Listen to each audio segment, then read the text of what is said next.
Thanks, Tom. Good afternoon, everyone. Good morning, good evening, and this is for everybody who's joining us from around the world. My name is Tanda. I'll be your host for our webinar AI in Government from Hype to Honest Impact. A few housekeeping rules on our side. If we can, let's just keep our microphones muted, as well as the cameras as well. But feel free to leave your camera on as long as we've got the microphones muted. That'll be great. Next slide for me, please, Tom. Mm-hmm. So a little bit about who we are. PSCC will focus on understanding organizations, training needs, as well as delivering tailored solutions. In the UK, we're a trusted supplier to many of His Majesty's governmental departments. Some of them we've worked with, our Home Office, NHS, etc. Some of our top services that we've delivered over the years or we currently deliver now: leadership and management, accountability and governance, as well as personal development.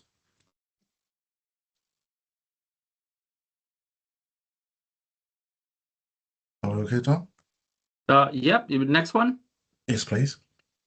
There we go. So about your speaker today, his name is Tom Bryant. I think some of you have already had a bit of interaction with him. A little bit about Tom: over 25 years experience leading major change programs, developing and learning initiatives for FTSE 100 companies.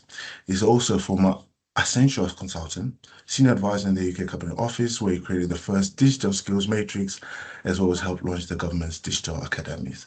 I won't take too much of the light off you, Tom, so I'll hand you over to finish up the introduction. But everybody, let's have a wonderful session. Over to you, Tom. Great. Okay. Thank you so much, Tendai. So as you were hearing there from Tendai, this is a fascinating journey for me to see governments in their technology transformation. So what he didn't mention is way back in 2013, I became the senior advisor in the Cabinet Office. That was during David Cameron. And I worked in the early days of GDS, what we call our Government Digital Services. We created gov.uk way back in the day, digital academies across the UK. But now fast forward to a particular date. If you think November 2022, what happened? That was the launch of OpenAI's ChatGPT. And boy, did the conversation change after that. So, generative AI has virtually kind of dominated the transformation conversation and our actions almost ever since. So, really interesting journey for me.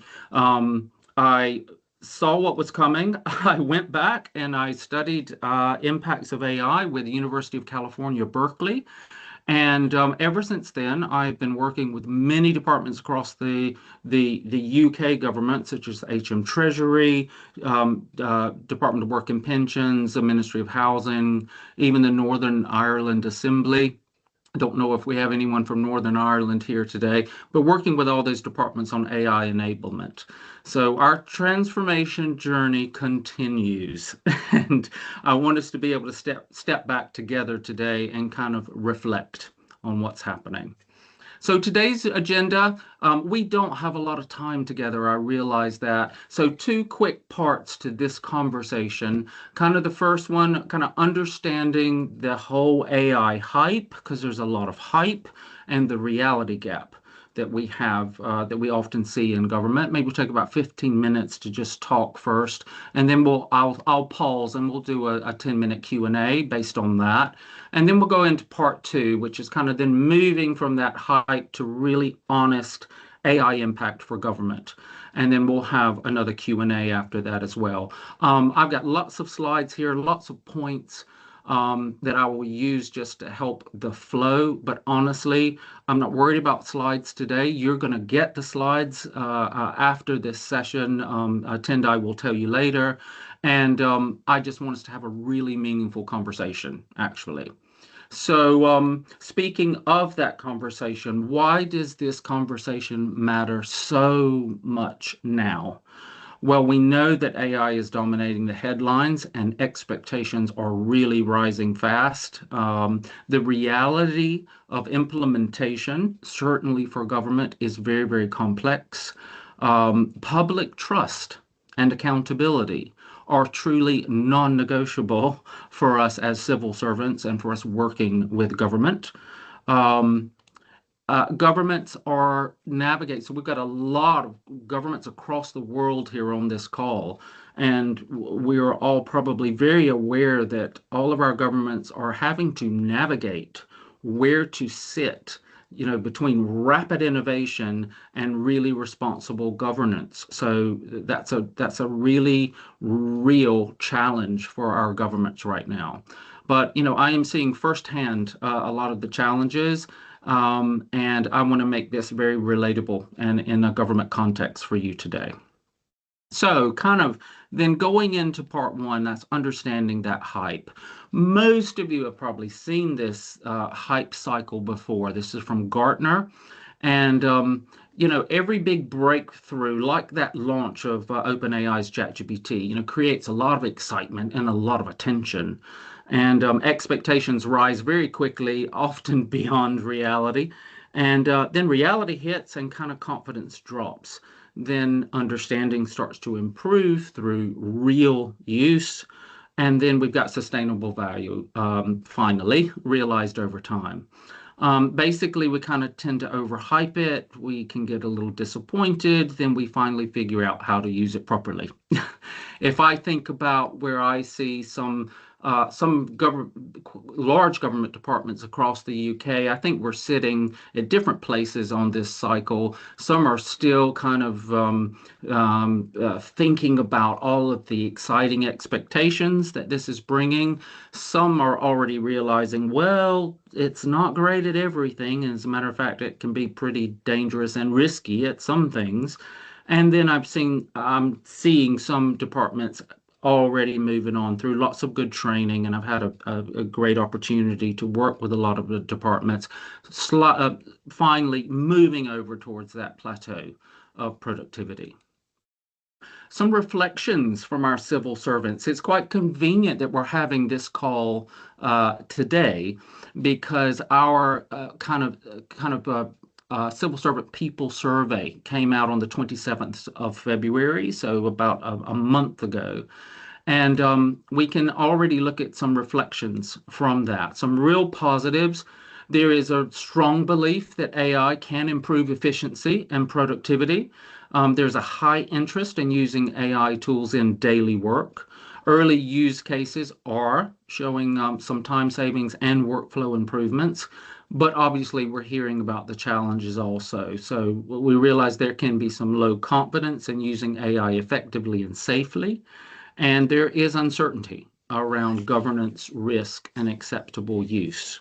So probably not surprising, but those are kind of the big ticket themes we're seeing coming from that people survey. And here is an interesting point for you, kind of a personal reflection. Ever since that people survey came out about a month ago, my my inbox just keeps getting hit by all these headlines about all the time saving. And I say all the time saving, it just seems like that's the main focus. Now, I realize for governments that efficiency is incredibly important. Um, uh, for example, most respondents, so let's say 27% of respondents said that AI is saving them at least an hour every week. And many are already seeing time savings in like drafting or summarizing or research. And by the way, I pulled this out too. 76% believe AI will definitely change how they do their job in the next 5 years. So that's coming from civil service world, those some of those stats. But my point to you is, I keep seeing the headlines about time saved, efficiency, efficiency. But I'm wondering, where are the stats about the improvement in the quality of work for civil servants, and even improvements in job satisfaction as a result of using some of the new AI tools? Because that's what I am observing. Um, and I think we should do our own little quick poll right here. And then I'm going to show you some of the results from some polls that I've done. Let's see if we can actually launch this now. Give me just a moment. And I would like to launch this. We've got representatives from all over the world. So it would be very interesting for you to think about the first question. Okay, using generative AI have saved me time in my work. And of course, when I say just generative AI, those are those tools like Microsoft's Copilot, Google's Gemini, things like that, ChatGPT. So let's answer that. So using those types of tools has saved me time in my work. And then let's go to question two, which we go a little deeper. So using generative AI has improved the quality of my work. Very interesting to kind of see how you feel about that.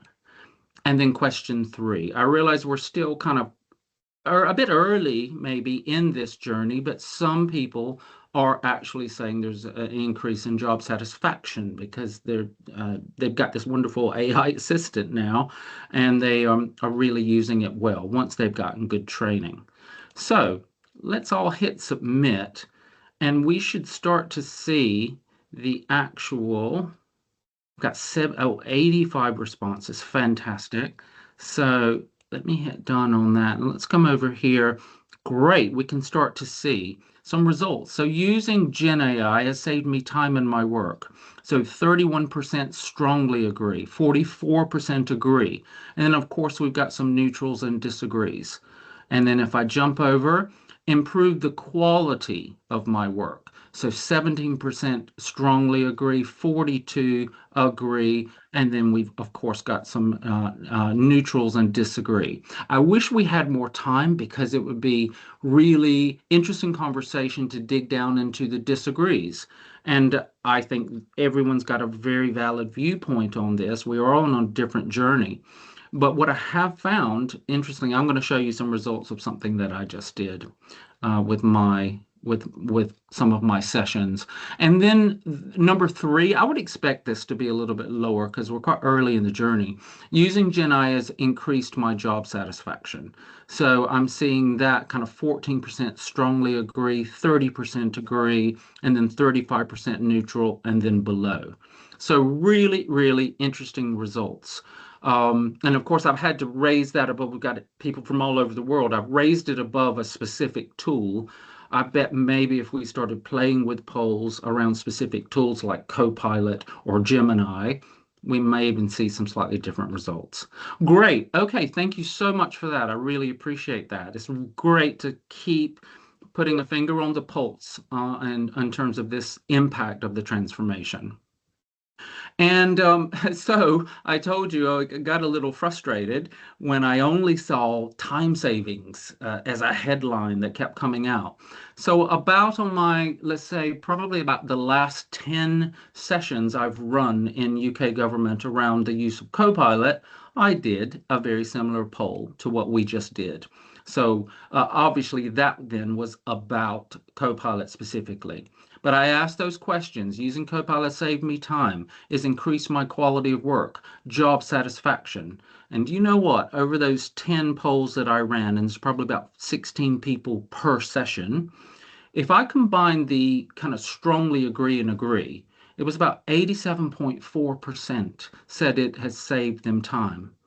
And then quality of work, if I combine strongly agree and agree, it was about 75.2%. And then in terms of job satisfaction, this has surprised even me that still over half, so 52.2% said it was starting to really increase their job satisfaction. Because when you know how to use something like Copilot well, then it's just you have this amazing kind of strategic thought partner right at your fingertips, and you can get immediate summaries and you can evaluate your work and you can use personas. We'll talk about some use cases coming up. But anyway, really interesting for me to kind of see how we're starting to psychologically get along with this massive transformation. Now, the reality gap in government. So, we have to admit when it comes to government, there's complex governance and approval environments. Our data can often be fragmented and not AI ready. That's a whole big topic. Skills and confidence can vary widely across teams. That's certainly what I see. And high accountability, risk sensitivity, and then even our policy and our guidance is sometimes playing catch up with use. So now I'm conscious of your time, and there's a lot to unpack there. So I'll quickly just comment about one key item that you're seeing there, and that's the skills and confidence. That truly is the key to unlock the power of AI. When I train civil servants on kind of optimal prompting frameworks like GCSE, just clearly prompting with the G a goal, the C is context, the S is sources, the E is expectations, they get better results from Copilot. We all know that generic questions give us generic answers. We've all had that experience now with AI. So when you use proper kind of prompt frameworks, you're going to get better results. And also, when we train civil servants on evaluation techniques of AI, I don't care what tool you're using, but we all know we've got to bring our brains to the table, our human judgment to the table, and our expertise and experience. And we need those techniques on how to evaluate AI output to counter, of course, any inaccuracies. We all know about hallucinations and things like that. So I would just zero in on that and go the skills and then the confidence level really is a key to unlocking so much of the productivity and results here. If I think about what AI can genuinely do today, it's things like summarizing large volumes of policy research or consultation data, public consultation data, drafting first versions of briefings or reports or communications, supporting analysis, comparison, pattern recognition, reducing time spent on some administrative work.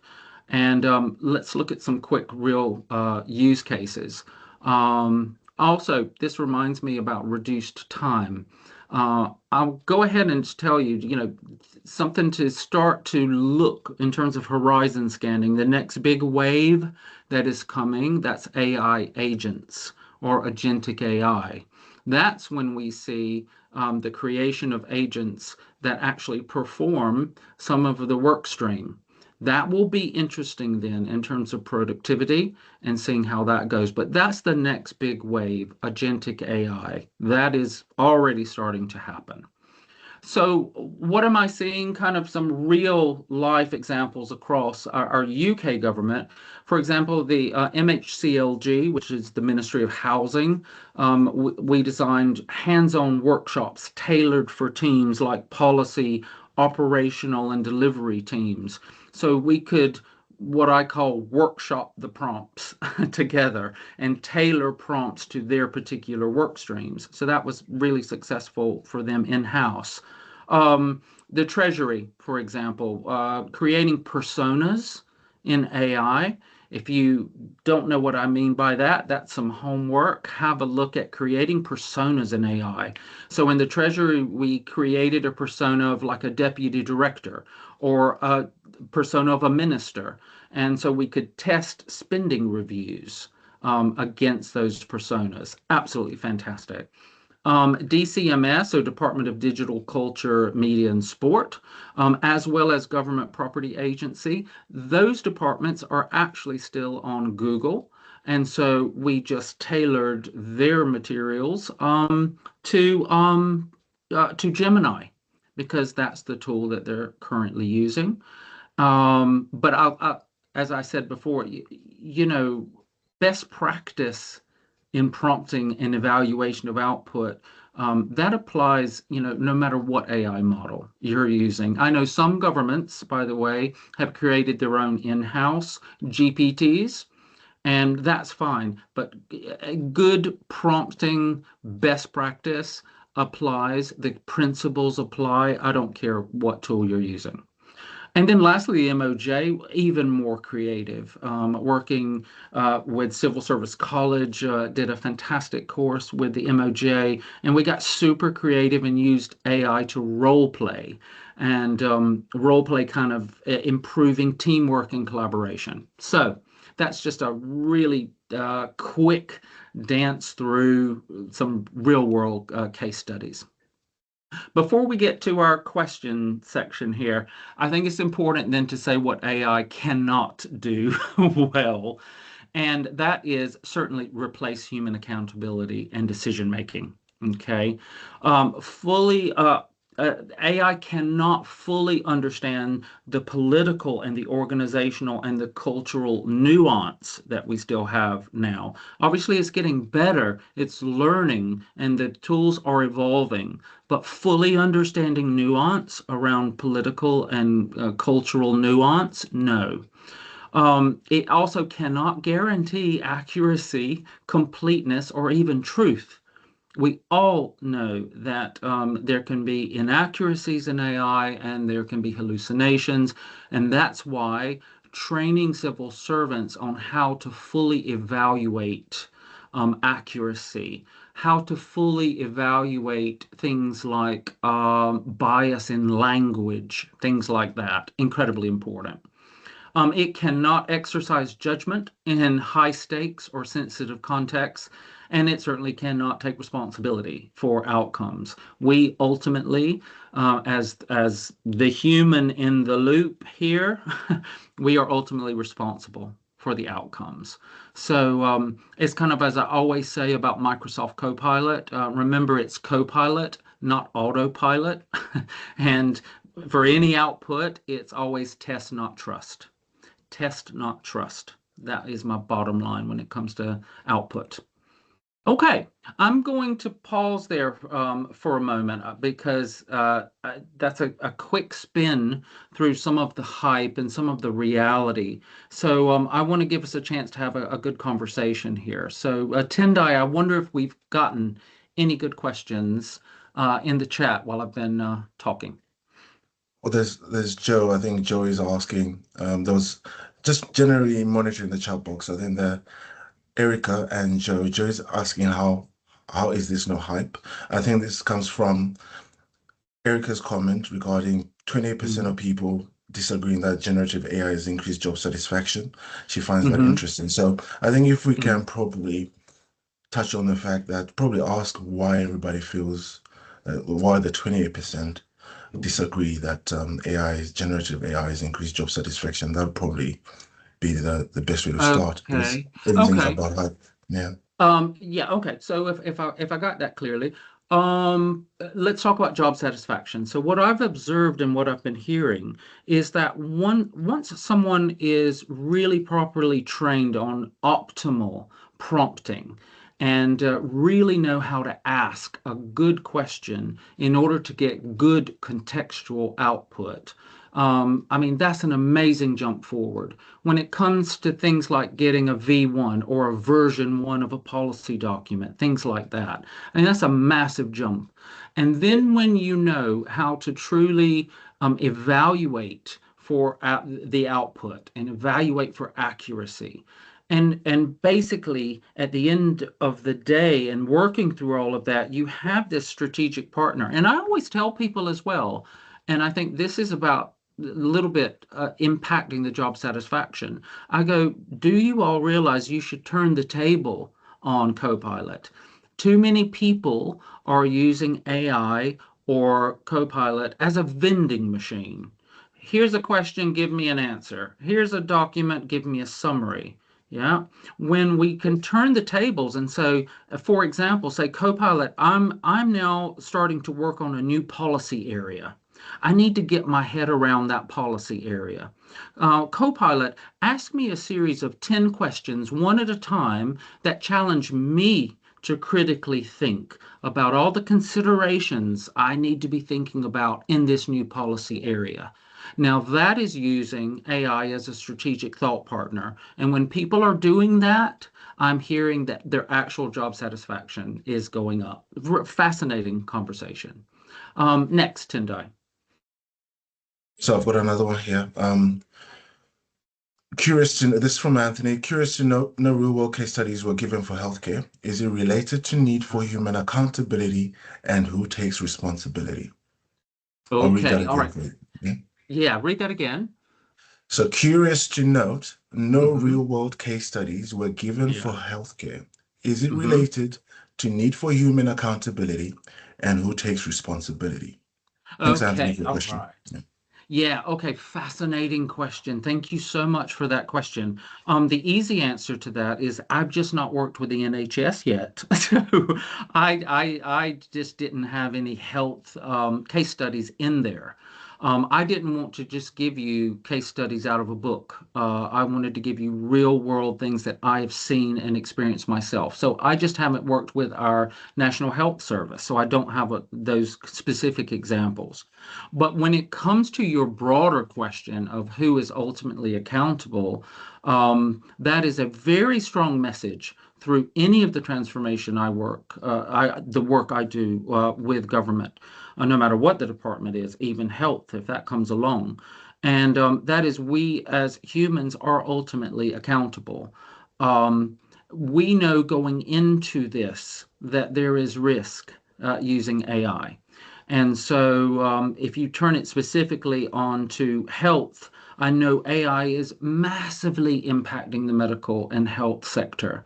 Um, and it is really, really making an impact. As a matter of fact, over the weekend, I did a masterclass on AI and medicine.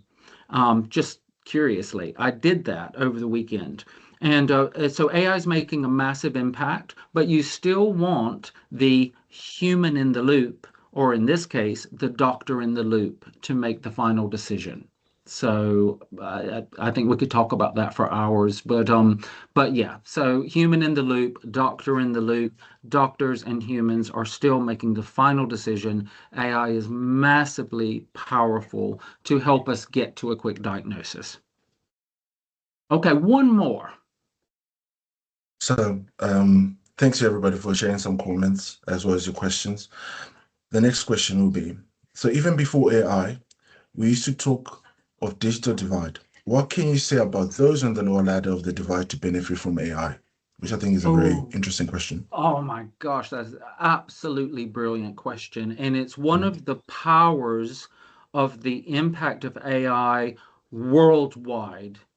And that is what they call the democratization of knowledge. So now anybody, anywhere that has access to any AI model has access to some of the most incredible analysis and information possible.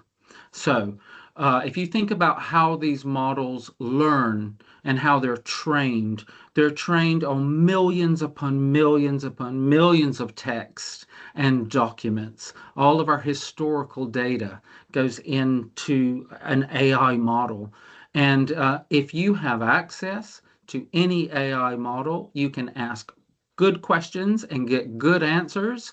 You can get summaries, you can get analysis. It is the true democratization of data and of information. So that is massively empowering, I think, for everybody around the world. Okay. Wow. This is absolutely brilliant. Maybe one more. I can't stop. I need one more great question. This is brilliant conversation. Okay, so here's an interesting one. How long, if ever, do you think it will be before AI can do those things it can't do at the moment that were listed in the final slide before the questions? Or at least how Oh, long to do it as well as a human could? So I'll okay. repeat that Let's again for see. you. Let's go. Uh, Yeah, I no, oh I've yeah, I've got it. I got it. you It's got it? brilliant. Brilliant. Let's go back to that slide.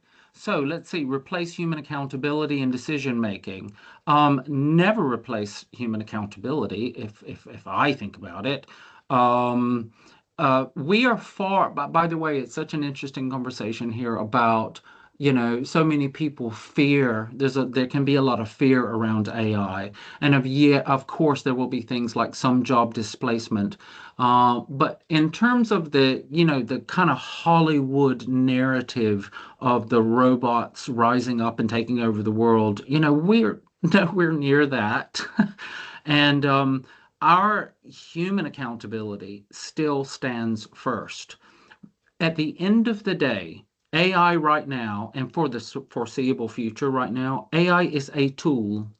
It is only a tool. It is a powerful tool, but just like with any tool, it is not a silver bullet. It's not going to do everything.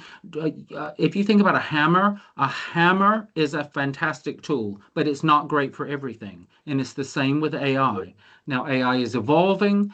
It's getting more and more kind of contextual in knowledge, which is brilliant. But honestly, if I think about what else is here, take responsibility for outcomes. I am such a firm believer in AI augmenting humanity, not replacing humanity. So I am just want to stay in that healthy place that AI is a tool and AI is augmenting our knowledge and our member quality of work and our job satisfaction. AI is not so far not taking over lots of jobs. What it's doing is taking aspects of jobs. So it's impacting particular work tasks of almost all of our job descriptions, but it's not necessarily taking over full jobs at the moment. That's a whole interesting debate and conversation that we don't have time for to go over anymore. Wow. Thank you so much. These are the types of meaningful conversations we need to be having.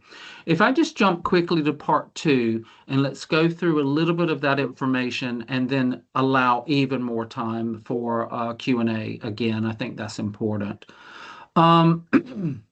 So if we think about what meaningful impact looks like, um, if measurable improvements in everyday workflows in government, less time on repetitive tasks, more time on thinking. I'll come back to that. Higher quality, more consistent outputs, stronger use of human judgment and expertise is definitely something we need to bring to the table. Let me go back for a second. So, if I focused on time and quality, for example, kind of less time on repetitive tasks and higher quality, less time. So, as I said before, AI is powerful and effective at getting you to a V1, getting you to a version one of whatever you're working on, whatever document or policy document you're working on. And then that can give you more time to critically evaluate the output that you're getting, critically evaluate impacts, unintended consequences. That type of critical thinking is where we need to be as civil servants. And getting through some of the admin and getting to a faster version one allows us to really apply then our experience, our context, our expertise to initial outputs. So I really do see some powerful time saving there. But then the higher quality as well, then once you have, for example, again, a more matured draft of something, of a policy, for example, testing that policy against stakeholder personas, as I mentioned, is one amazing thing, use.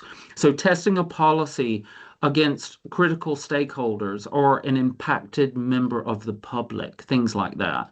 So, I mean, that's just better and better quality outputs that we're getting.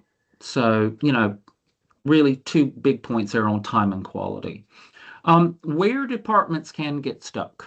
Obviously, I have I've been involved in technology transformations my entire career, so 30 years. So I have seen lots of departments go through all different types of transformations. And now here we are, as I said at the beginning, in an AI transformation.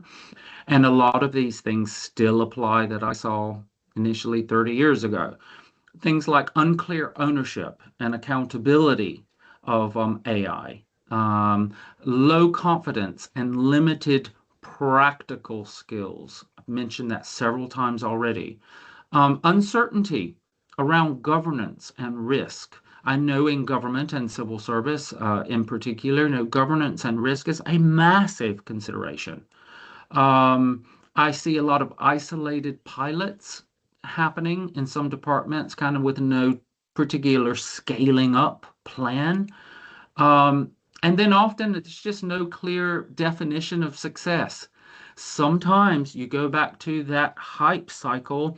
Sometimes leaders can get very caught up in the hype cycle of AI and go, oh, we must have AI. Let's roll out AI without stepping back and going, wait a minute, what's the problem we're trying to solve? Yeah, don't just jump to AI as a solution. You first ask the question, what's the problem we're trying to solve? And then how can AI help us do that? Um, so yeah, departments don't get stuck because AI is hard. They get stuck because ownership and clarity and confidence are not in place often. Responsible AI in practice. Have a few minutes thinking about that because there certainly should be some questions around this. There's that wonderful term. If you have not heard this term before you join this call today, commit it to memory. And that's human in the loop decision making. That's exactly as I said with medicine. You still want a doctor ultimately as a human in the loop making any final diagnostic decisions. AI is a powerful tool, but you still probably want a human to be overseeing that analysis. Clear accountability for outputs and decisions, yes. Transparency in how outputs are generated and used. Alignment to public value and service outcomes. That again, that's something that I can see as a step that can be missed in government rather than, just jumping on, having FOMO. You've heard of FOMO, FOMO, fear of missing out, rather than just jumping on an AI transformation bandwagon. First, you go, not only what's the problem we're trying to solve, but two, how does this align to public value and our service outcomes? Yeah. Let's see, do I have anything else? Yes, proportionate and practical governance. So interesting. I mentioned at the beginning this interesting navigation we have, particularly with governments, of do we sit way over on one side of the spectrum, which is pro innovation, and forward, forward, forward, or do we sit way over here on the other side of the spectrum, which is about governance and guidelines and controls and safety? Probably neither one of those extremes are going to be very good. So it's finding that interesting balance between those things. And we need proportionate and very practical governance. Actually, I mean, honestly, the bottom line is responsible AI isn't about the technology. It's about how we choose to use it with clear accountability, clear transparency, and real human judgment still there at the end of the day. Um, yeah, this is a big area. Again, very much encourage people to dig down into ethical and responsible AI if you work in government. A simple model for moving forward. Okay, I want to just quickly get to a space so we can continue to have a good conversation. So a simple model actually for moving forward. Start small and with real and meaningful use cases. What I mean by that again is not just AI for AI's sake. What are your real use cases on the ground? Dig down into a department and into a section and into a team. Look at their work flows, look at their work streams. Where could AI assist and make the things better and improved? Yeah, use really meaningful and relatable use cases for your for your civil servants. We can tend to generalize a lot about AI. It can be this huge, big thing that seems like the answer to everything, but people need to be able to relate this on the ground and relate it to their actual day-to-day work. Okay. Um, then I would say number two, very similar actually, focusing on everyday workflows and not abstract ideas. That's basically what I just said. There's a three, and that's define success up front. So what does better look like? Again, we are here, when I put the government hat on, we are here to serve people. We are here to serve the public. We are in that type of role. So we need to be defining success with AI was how can we better provide services to our public? What does better look like when it comes to our services and our products as government? So really defining success up front. And then four, and I did bold this, building skills and confidence alongside the tech. I cannot tell you how many people I have had come to sessions, um, and they'd never even launched Copilot, for example, never even launched Gemini, had never really played with it. And so there was a real lack of confidence. There was a real lack of skill. Too many people think that AI is just about asking a question and getting an answer. And you need to build that skills of how to ask good questions in order to get good answers. And you need to build skills about how to really evaluate output because there's just so much risk in inaccuracies in AI. So I really do focus on that in terms of building skills and then building confidence. No one is going to learn how to use it really well until they're actually using it and have that experience. It becomes more intuitive, and you get better and better at it. It's like, trying to learn to swim. You're not going to learn to swim by reading a book. You got to jump in the water and you got to learn to swim. It's the same. You need experimentation and you need to try it and you need to learn what works well for you. Okay. Um, I think that's probably almost there. I would just, before we go to QA, I would just close with one kind of mindset change, I think, for everybody. And that honestly, this is not a technology shift. This is a thinking shift. Now, what do I mean by that? The real advantage will not come from just the tool, okay? It will come from how you think using that tool, bringing your critical thinking to the table. Um, as I say, when I train something like Copilot or Gemini or even ChatGPT, I always explain that this is not a how to use Copilot course. This is a how to think well using Copilot course because we're not outsourcing our brains here. This is not a vending machine, and it's just a tool. What this is exposing is how well we're thinking and how we're bringing critical thinking to the table. And if you're not doing that, then you're not getting the results that you would like out of AI. And again, like I said, that applies to whatever AI tool or model you may be using. Right. Okay, so I'll stop there. That was a lot, a lot to kind of flow over you for a moment. So I'm really keen to dive back in, and I want to know what your feelings and your questions and your observations are. Whilst people are thinking about the part two, I just have a few questions that I wanted us to revisit, Tom. I think Mm-hmm.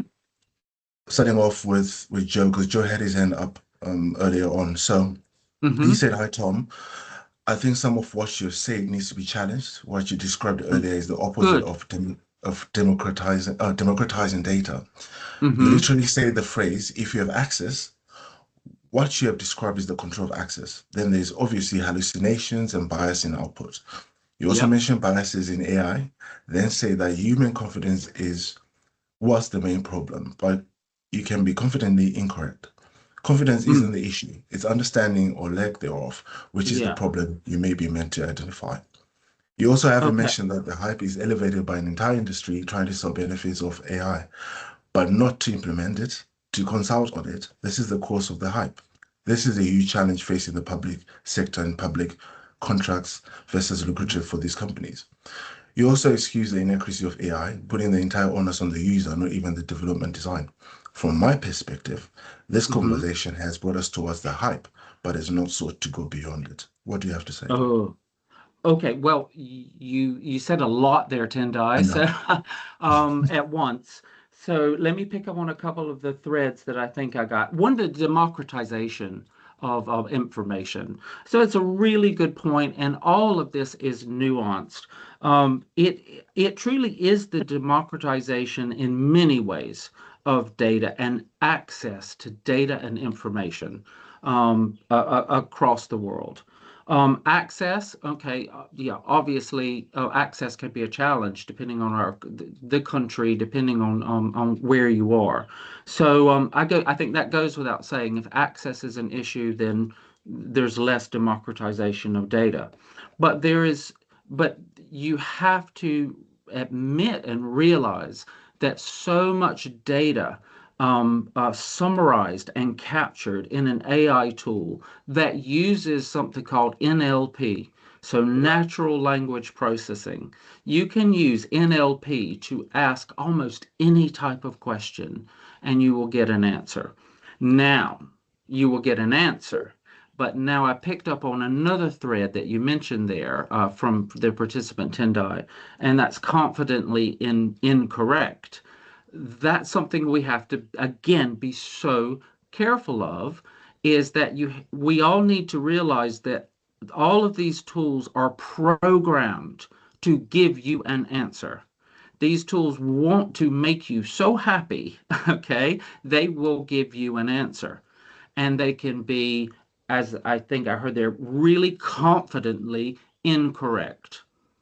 That's why we may have the access and democratization of data on one hand, but then on the other hand, we have to learn how to evaluate it. That's the skill building, that's the capability. Because if anyone blindly just believes a piece of information out of AI without evaluating it, that's then risky, that's then dangerous, and that's counteracting the democratization of information. So, massive advantage to having an AI model full, absolutely powerful and full of information. But two, you've got to bring your human judgment and your skill set to the table to evaluate that output. So I hope that's a little bit touched on a couple of those threads, Tendai. I think so. Then another one as well, which I think also touches up around the hype cycle. This is from Mm-hmm. Elaine. It's based on ethics. What is the impact of equality considerations on the design, deployment, and outcomes of AI systems? And how can we ensure these systems do not create or reinforce bias or discrimination across protected groups? Oh gosh, that is again such a rich question. Thank you so much for that question. So, as link it to the last answer, the last discussion we just had. So, powerful AI models trained on millions upon millions of documents and information. Now, there's something we just need to call out and we just need to say is that these AI models are trained on what? They're trained on our historical data. And so our historical data just, no judgment here. It's just the fact that our historical data can have lots of bias in it. Yeah. And that can be racial bias or gender bias or socioeconomic bias, regional bias. Um, all of that, it can be reflected from our historical data.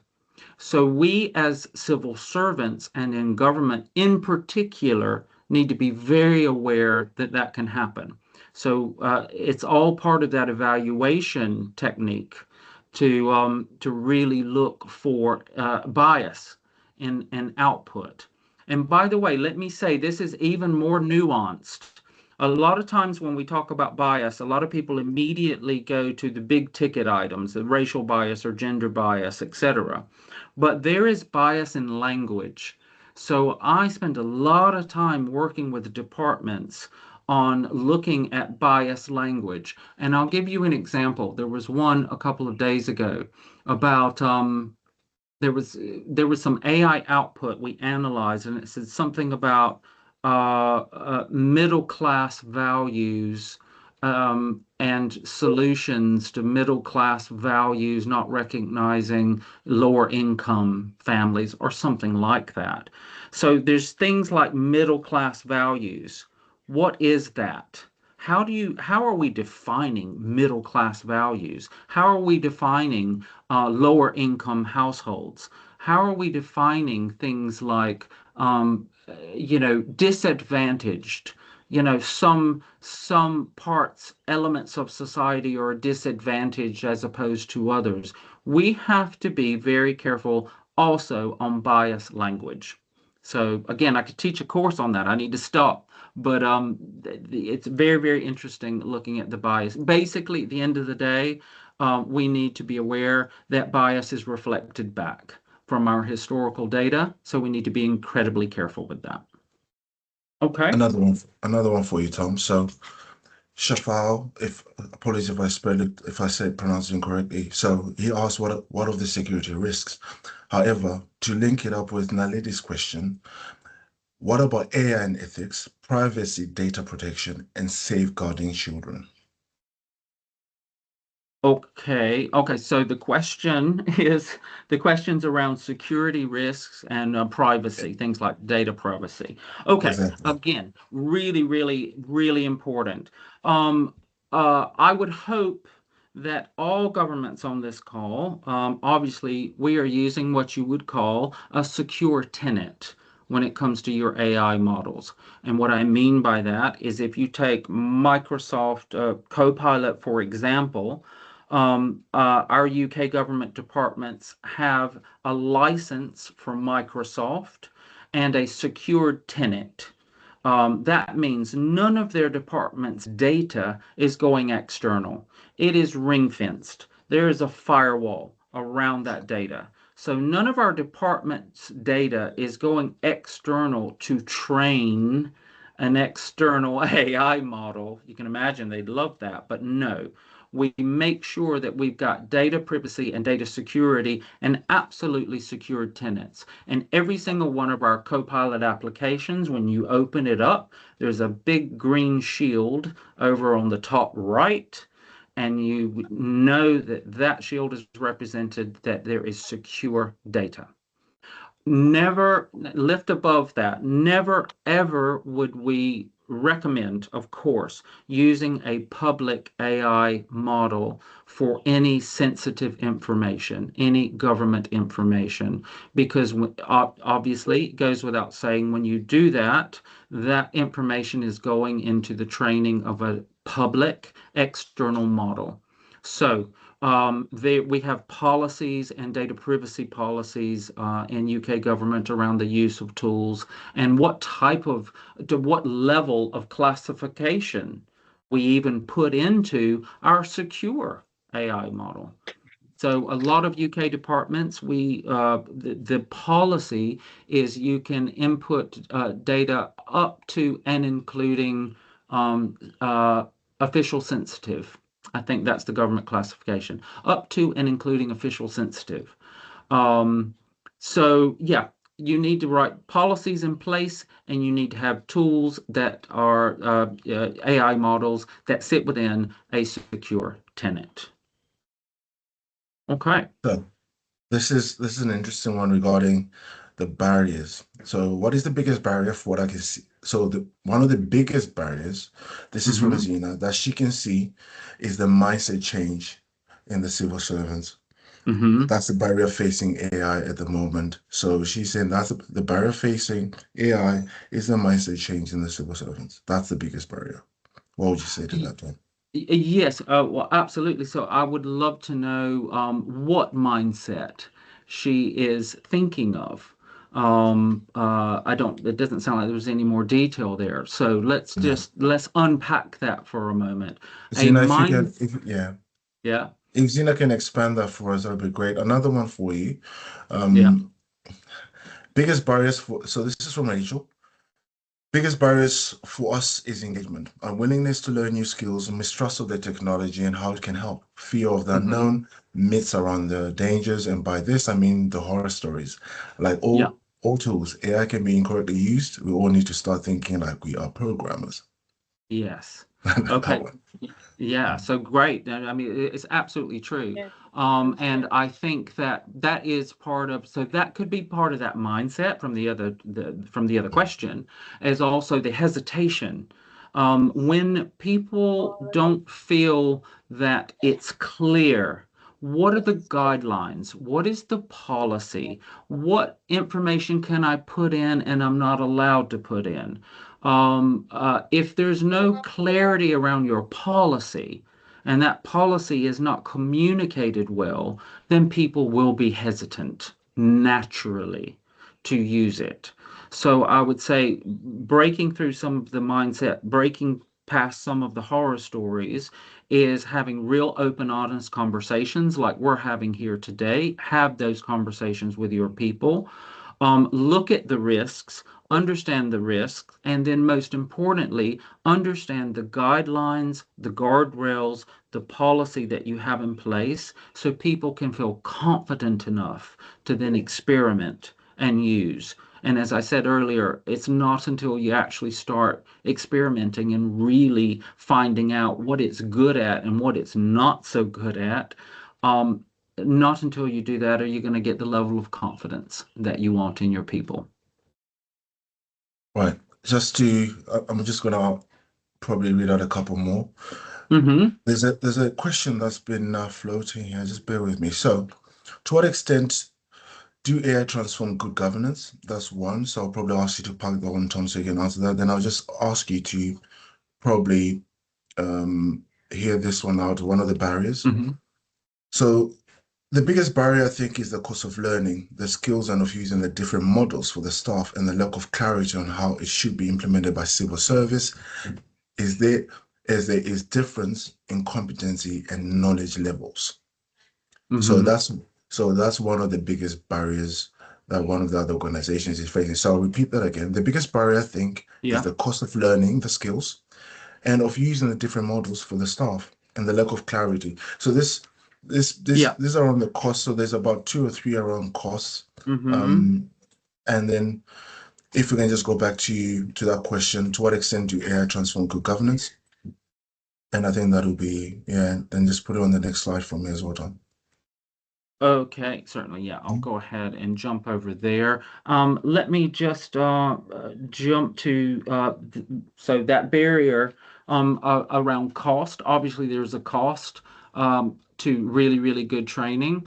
We're in a training organization having a conversation today, and Civil Service College delivers absolutely incredible, top-notch training.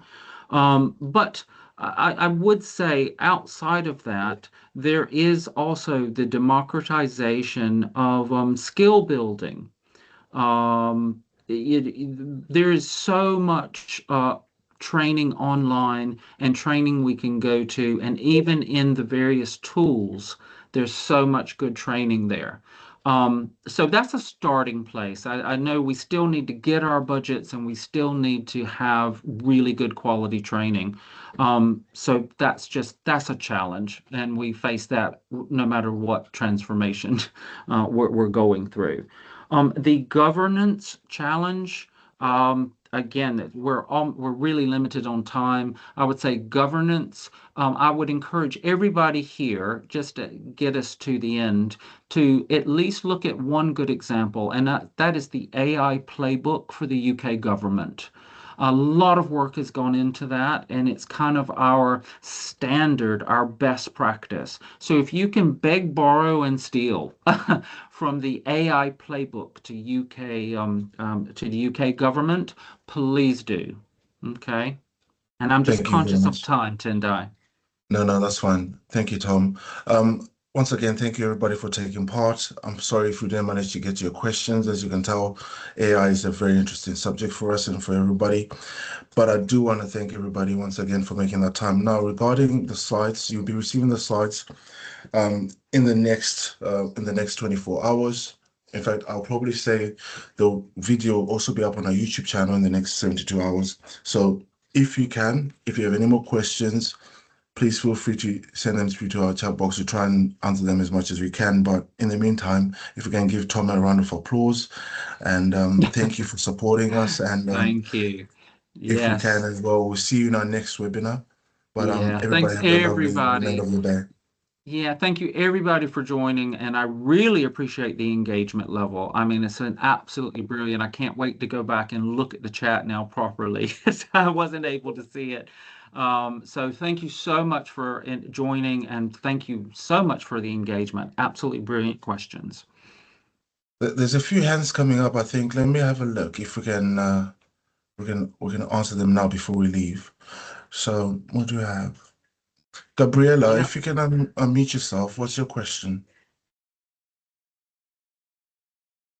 No, I think she's gone. That's not a Yeah, problem. I think yeah, we've run over now, And unfortunately. But lots of clapping hands I can see. no, So thank you thank you very so much much. for that. I hope everybody has something to take away from today. So thank you. There was another one I forgot. I didn't want to say to you, Tom, where they asked if you could come back again. So I would love to. You can so we tell have a I'm look. passionate. I am Yeah, passionate about this topic, and we live in very interesting times. So I would love to come back another time. It's brilliant. super. Thank you, Tom. Super. Okay, thank you everyone around Thank the you, world. everybody. Cheers. Have a good Thank you. afternoon. Bye bye.